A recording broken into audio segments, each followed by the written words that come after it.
드디어 주기도문의 마지막 부분입니다. 나라와 권세와 영광이 아버지께 영원히 있사옵나이다. 아멘. 성경을 보면 이 부분에 괄호가 쳐져 있다고 말씀드렸습니다. 가장 오래된 헬라어 원본에는 이 내용이 없습니다. 초대교회 사본에만 나오는 내용입니다. 그래서 영어 성경을 보실 때 가끔 이 부분이 빠져 있기도 합니다. 제가 이 사실을 말씀드리는 것은 안 외워도 된다, 이 말씀은 권위가 없다, 이런 것을 말씀드리는 것이 아닙니다. 성경은 성령의 감동으로 기록되었습니다. 우리가 함부로 넣고 뺄 수 있는 것이 아닙니다. 우리는 여기서 질문을 해야 합니다. 왜 하나님은 괄호를 쳐서라도 이 내용을 기록하게 하셨을까? 이 괄호 속에 담긴 하나님의 마음은 무엇일까? 라는 질문을 던져야 되겠죠. 주기도문의 이 부분은 송영, 다른 말로 영광송이라고 합니다. 찬송가를 보면 왼쪽 위에 찬송가의 성격이 나옵니다. 송영, 부름과 기도, 찬양과 경배, 이런 식으로 찬송의 이 성격이 적혀 있는데, 이 송영은 찬송가의 맨 앞 1장서부터 7장까지 나옵니다. 이 송영은 오로지 하나님만 찬양하는 내용을 담고 있습니다. 예를 들어 찬송가 1장 아시죠? 만복의 근원 하나님, 온 백성 찬송 드리고 저 천사요 찬송하세, 찬송 성부 성자 성령 아멘. 이런 송영성입니다. 반면에 우리가 즐겨 부르는 복음성가는 이렇습니다. 내가 먼저 손 내밀기 원했고 내가 먼저 용서하지 못하고, 별로 이렇게 뭐지? 하는 분위기. 차이를 아시겠습니까? 복음성가는 나의 아픔, 나의 마음, 나의 고백이 들어갑니다. 하지만 송영은 다릅니다. 나의 요구나 감정 섞여 있지 않습니다. 오로지 삼위일체 하나님 한 분에게만 집중하는 찬양. 그래서 송영은 찬양의 엑기스다, 최고의 찬양이다 라고 이렇게 부릅니다. 즉 주기도문의 마지막 이 마침표가 오로지 하나님께만 시선을 고정하는 최고의 찬양 송영이라는 거예요. 다시 한번 송영, 주님께 집중해서 이 고백을 한번 외쳐봅시다. 나라와 시작. 나라와 권세와 영광이 아버지께 영원히 있사옵나이다. 아멘. 그런데 초대교회는 왜 하필 나라와 권세와 영광이란 단어를 선택했을까요? 은혜로운 분위기를 위해서 여러 기독교 언어가 있잖아요. 축복도 있고 사랑도 있고 은혜도 있습니다. 이런 것이 더 친근하지 않나요? 우리가 이게 자꾸 외워서 나라와 권세와 영광이 익숙해져 그렇지, 더 좋은 따뜻한 언어가 많은데 왜 이렇게 딱딱한, 좀 경직되어 있는 그런 언어들을 선택을 했을까? 말씀을 준비하면서 놀라운 사실 하나를 발견했습니다. 그 당시 이 단어 나라와 권세와 영광이라는 이것은요, 신앙적인 언어가 아닙니다. 철저하게 정치적인 언어입니다. 당시 로마 제국은 강력한 군사력으로 영토를 확장했습니다. 하지만 매번 피 흘리며 전쟁을 한 것은 아니었어요. 이 강력한 군사력으로 내가 널 쳐들어간다 라고 할 때 미리 항복해서 그렇게 나라를 점령해가는, 그렇게 지배력을 키워나가는 경우가 더 많았어요. 그렇게 항복하는 나라에 대해서 로마가 이런 약속을 하는 겁니다. 우리가 너희의 안전과 평화를 지켜주겠다. 이것이 바로 로마의 힘으로 만든 그 당시의 평화, 팍스 로마노입니다. 팍스 로마나. 자, 한 역사가가 이 팩트를, 생생한 항복 장면을 이제 묘사를 했는데 이런 거예요. 로마 황제가 이렇게 묻습니다. 그 나라의 재상들에게 너희의 모든 도시와 땅과 신전과 모든 것을 내 권력 앞에 넘기겠는가? 예, 그렇게 하겠습니다. 좋다. 너희의 항복을 내가 받아들인다. 대신 너희들은 내가 지켜준다. 이런 방식이었습니다. 그래서 그 당시 항복은 뭐냐? 내게 속한 모든 것을, 일체를 다 넘겨주는 거예요. 나라의 권세와 영광 또한 로마 황제에게 통째로 다 바치는 것이었어요. 즉, 나라와 권세와 영광이란 이 단어는 로마 황제에게만 사용하는 정치적 언어, 절대 항복의 언어였던 것입니다. 그런데 그 단어를 이 기독교인들이 로마 황제에게 외쳤던 그 이 단어를 주기도문 마지막 송영에 가지고 들어왔어요. 생각해 보십시오. 로마 황제에게 나라와 권세와 영광이 당신에게 있습니다. 우리는 항복합니다. 이건데 기독교인들이 주기도문 맨 예배 시간에 외웠을 거 아닙니까? 나라와 권세와 영광이 로마 황제가 아니라 오직 하나님 아버지께, 그것도 영원히 있습니다. 이렇게 고백을 한 겁니다. 여러분, 왕의 시대인데 황제의 시대단 말이죠. 지금 로마가 목숨 걸고 해야 되는 거예요. 매일매일 고백할 때마다 목숨 걸고 해야 되는 거예요. 진짜 나의 왕은 로마 황제가 아니라 하나님이시다라는 거잖아요. 그러므로 이 송영은요, 단순한 신앙 고백이 아니라 세상을 향한 저항이었고 하나님을 향한 완전한, 내가 이렇게 세상을 향해서 외치는 것은 이 두려움을 넘어서 주님께 내 마음 전부를 올려드립니다 라고 하는 완전한 항복을 선언하는 겁니다. 완전한 항복. 그런데 여러분, 이 목숨 걸고 이런 고백을 했던 초대교인들이 처음부터 뭐 믿음이 엄청나고 초인이었나? 그렇지 않아요. 우리는 똑같아요. 그들도 로마 병사들이 쳐들어와서 잡아갈 것을 두려워했고 굶주리는 자식들을 보면서 황제에게 항복해야 할까라고 밤잠을 설쳐야 했습니다. 그런데 그들이 이 고백을 멈추지 않았어요. 왜 그랬을까, 여러분? 오히려 역설적이게도 자꾸 내 마음이 무너지니까, 세상 앞에 자꾸만 내 무릎이 꺾이니까 오히려 더 처절하게 이 문장을 생명줄처럼 붙잡고 나를 살려주십시오라고 하는 간절한 마음으로 주님께 내뱉었던 고백.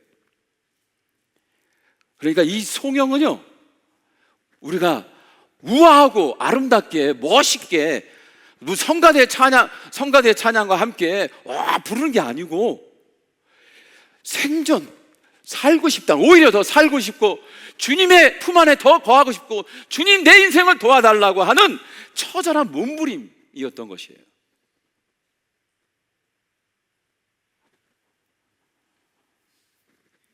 자, 생각해 봅시다.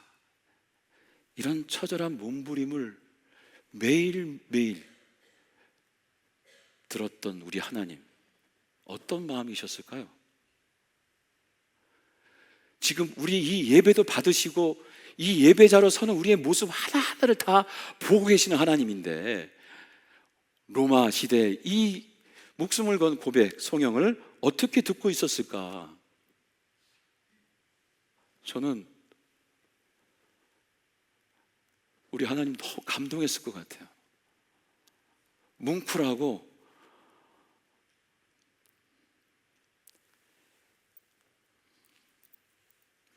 예수님이 처음 주신 원본에는 이 문장이 없거든요. 하지만 하나님은 초대교인들의 목숨 건 이 위대한 고백을 매번 온몸으로 받으신 거예요. 하나님 어떤 마음이셨을까? 그 하나님의 감동이 성령을 통해 주기도문의 영원한 마침표로 새겨진 것입니다. 그래서 이 괄호를 넣어서까지 이 송영이 성경에 기록된 것이에요. 그래서 주기도문의 송영은 본질적으로 하나님을 향한 항복 정신입니다. 항복 정신. 따라서 합시다. 항복 정신. 항복 정신. 오직 하나님께만 내 인생의 주도권을 넘겨드리겠다는 항복이에요. 위대한 항복. 항복.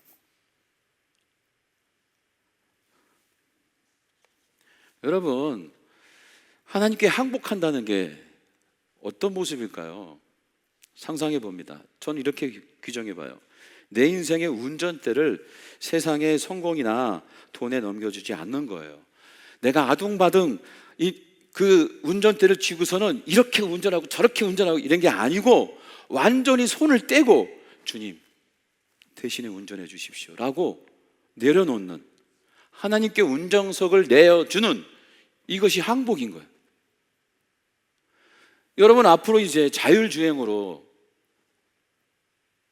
내 차를 맡길 건데 AI한테 뭘 믿고 맡길 거예요? 우리 하나님께 내 인생의 주도권을 드려 주님께서 내 인생을 운전할 수 있도록 손 들고 항복하는 것, 이것이 송영 안에 담겨진 항복 정신인 거예요.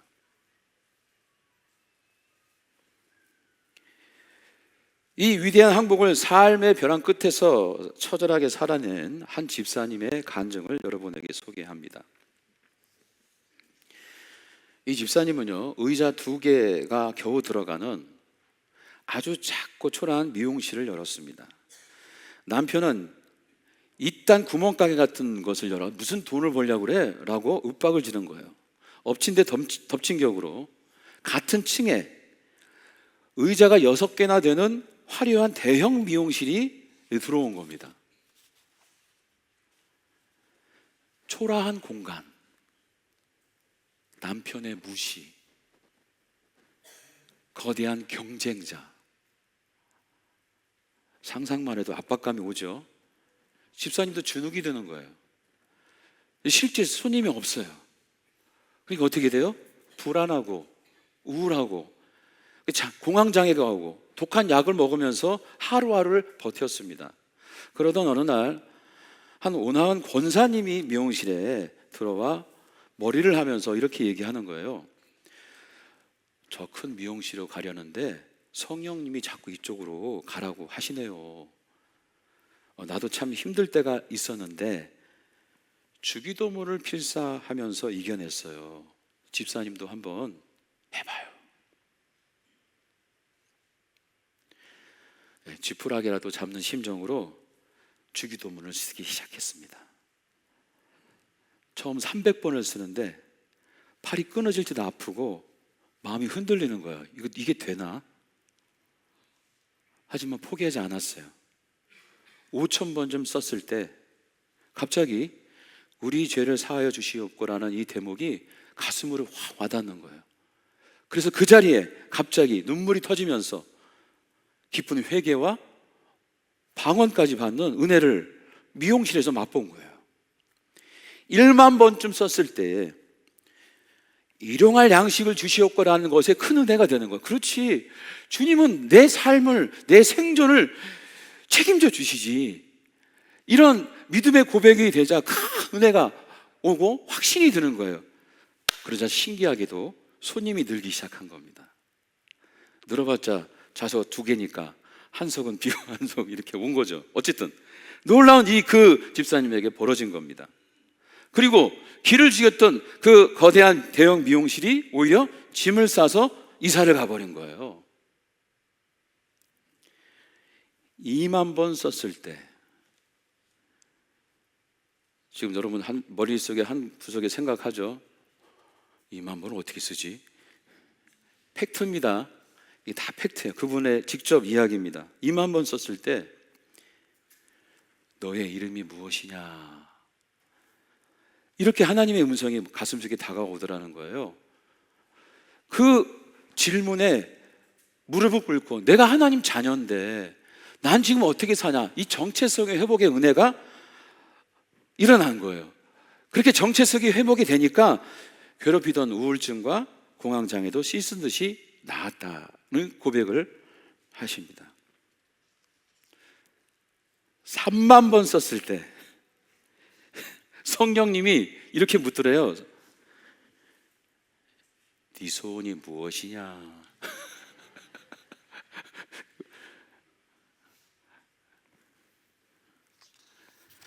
집사님은 내 소원이 내가 정말 원하는 것이 무엇일까 기도하는 중에 남편을 위한 기도가 나오더랍니다. 그렇게 남편을 위해서 기도하면서 5만 번 넘어갈 무렵 마침내 기적이 일어나는 거예요. 교회를 핍박하고 술, 담배 찌들고 중풍의 후유증으로 고생하는 그 남편, 술, 담배 끊고 병도 고침받고 매주 아내를 차로 모시고 교회에 함께 오는 세 사람이 된 거예요.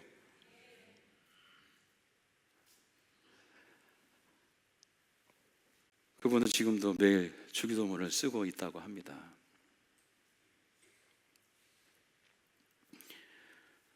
여러분, 이 간증을 듣고 무슨 생각이 드십니까? 아, 주기도문 5만 번 쓰면 대박 나는구나, 병이 낫는구나. 아, 이것은, 이 주기도문은 주문을 외우는 주술적인 마법이 아니에요. 생각해 봅시다. 이 간증의 진짜 핵심은 뭘까요? 왜 이 집사님이 이토록 주기도문을 써야만 했을까요? 그것이 중요한 거예요. 주기도문을 쓰면서 대단한 믿음을 자랑하려고 썼어요? 이런 은혜가 있을 줄 알고 썼어요? 아니요. 이 집사님의 마음은 하나입니다. 살고 싶어서. 살고 싶어서.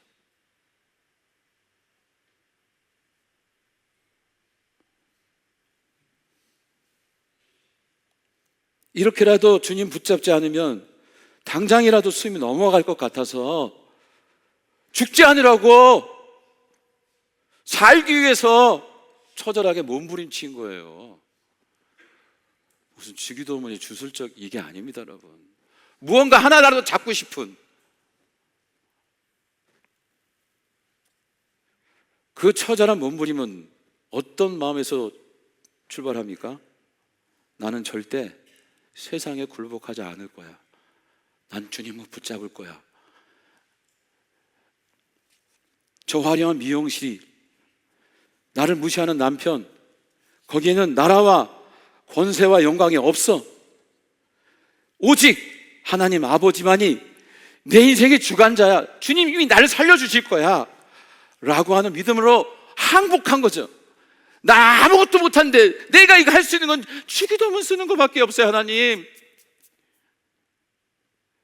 한 번 쓰고 또 기도하면서 2번 쓰고 100번 쓰고 5000번 쓰고 10,000번 쓰고, 이게 쉬운 겁니까? 기도의 간절함이잖아요. 이렇게 하나님께 완전히 항복했을 때 만왕의 왕이신 주님이 그 작은 미용실과 남편의 영혼을 직접 통치하시기 시작한 거예요. 이것이 바로 위대한 항복이 가져다 주는 진짜 주기도문의 능력입니다. 할렐루야. 여러분은 그러면 이제 오늘 세상과 하나님 중 누구에게 항복하시겠습니까?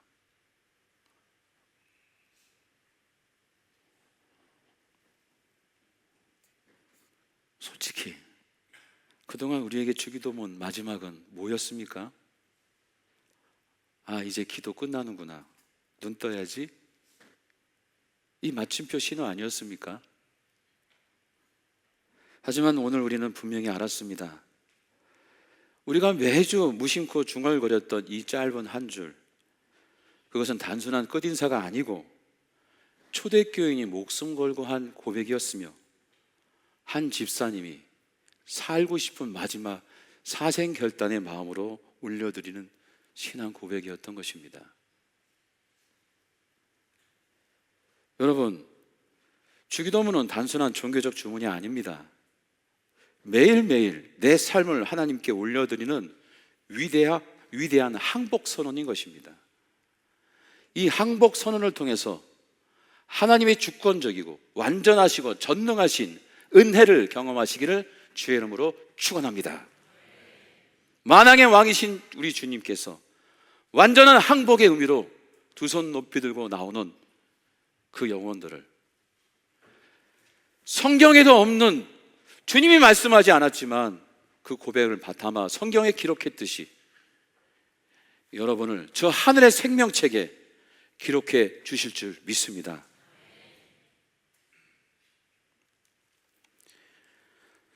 자, 이제 오늘 마침내 11주간의 주기도문 여정을 마무리합니다. 다 일어나 주세요.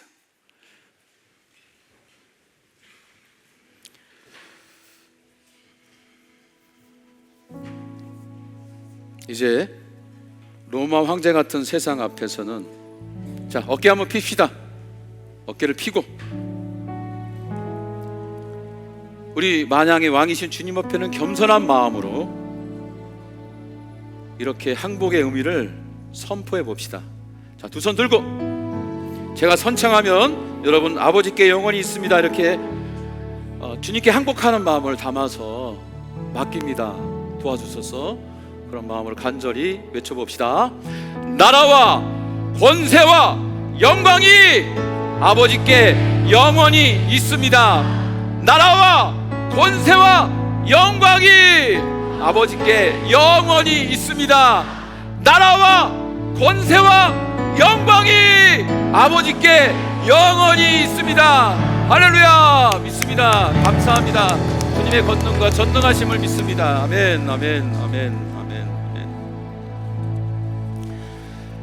자, 드디어 주기도문송을 마지막 찬양으로 함께 부르려고 합니다. 우리 교회 집사님께서 직접 편곡을 하셨습니다. 그리고 제가 가사 하나를 바꿨어요. 가사를 보면 우리가 무심코 부르던 대개, 이 단어가 있는데 이것을 뺐습니다. 대개 하면 뭐 대충 뭐 이런 것 같은 느낌이 들어요. 대신 그 자리에 제가 기도하면서 오직이란 단어를 넣었습니다.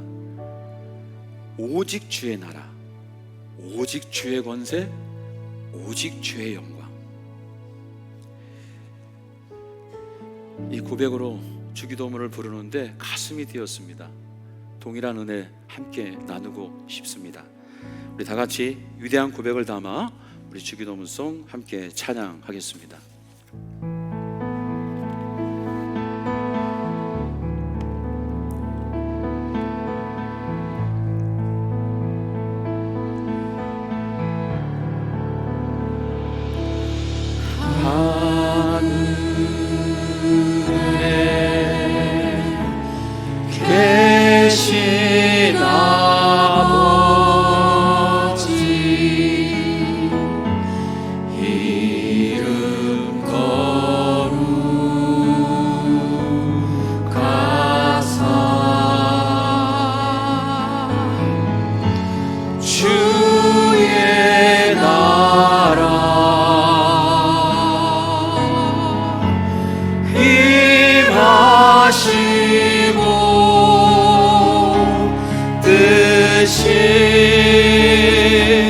이루어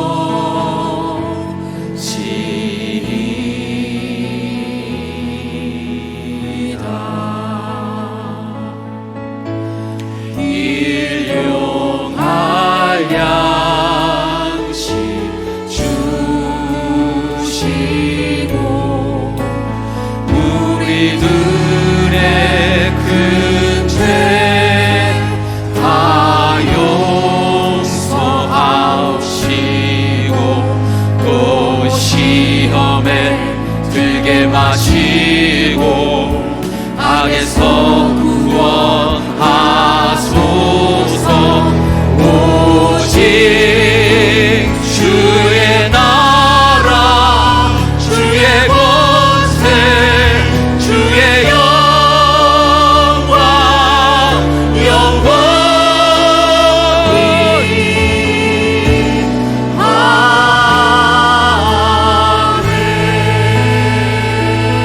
하늘에 계신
우리들의 큰 죄 다 용서하옵시고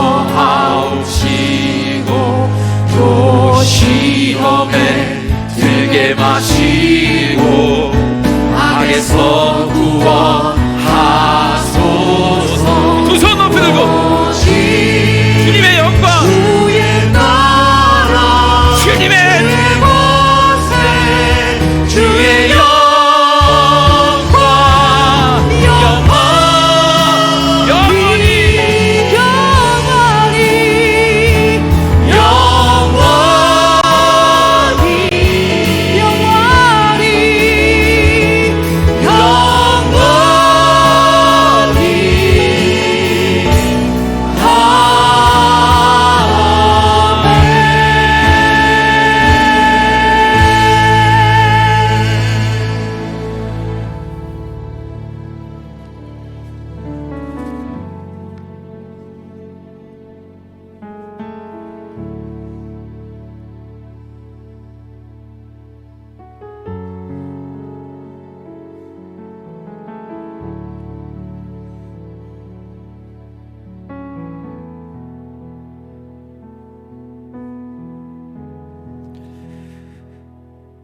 살아계신 하나님 아버지,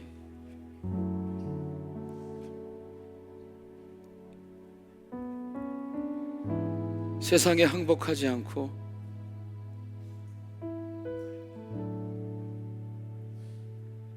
오직 하나님께만 두 손 높이 들고 간절한 마음으로 고백하는 주의 백성들에게 세상에 감당할 수 없는 은혜를 부어 주시옵소서. 세상에 맛볼 수 없는 평안을 허락하여 주시옵소서.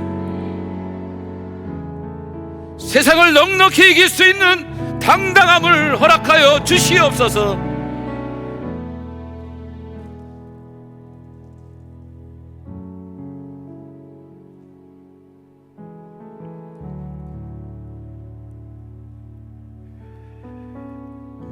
이제는 죽음의 권세를 이기신 만왕의 왕 예수 그리스도의 은혜와 우리를 끝까지 책임지시는 하나님 아버지의 크신 사랑과 매일 치열한 삶 속에서 선한 길로 인도하시는 성령님의 교통하심이 오늘 세상 앞에서는 당당하게 어깨를 펴고 오직 하나님 아버지께만 인생의 주권을 넘겨드리기로 결단하는 주의 백성들 머리 위에, 저들의 가정과 생업 위에, 그리고 우리 교회와 열방 위에 이제부터 영원토록 함께 하시길 간절히 축원하옵나이다. 아멘.